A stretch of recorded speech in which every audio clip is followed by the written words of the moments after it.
Welcome to Coastal 101. I'm John Kelly. Depending on where you live in the Northwest, now might be a good time to winterize your power equipment. The best place to start is with a good cleaning.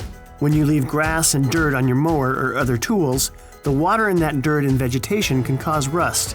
Then, sharpen the blades and clean any attachments. To winterize your mower, drain the fluid and add a stabilizer to the tank. By adding the stabilizer, you'll be able to start your equipment in the spring. Coastal recommends using Moto Mix. It's pure fuel that can be left in the tank for 2 years if necessary. Here's a Coastal tip. Don't leave regular unleaded gas in your equipment for more than 30 days. The ethanol will break down and draw water into the tank. Next, examine and blow out the air filter. Get a new one when needed. Change the oil and oil filter right before you put your mower and other equipment away for the winter. That way, you won't have to do it later in the spring. Also, check the belts or chains. Replace them if needed.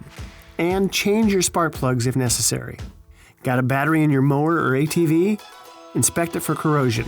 If you find any, clean it off and give it a dose of battery terminal protector. Then plug your battery into the trickle charger. It'll keep your battery from dying over the winter. Need help winterizing? Coastal has a full service package that'll get your equipment ready for the cold days ahead and those springtime chores that are always just around the corner. Your West Coast owned and operated Coastal has everything you need to winterize your power equipment, as well as all the additives and fuels to keep it running strong. We'll see you next time.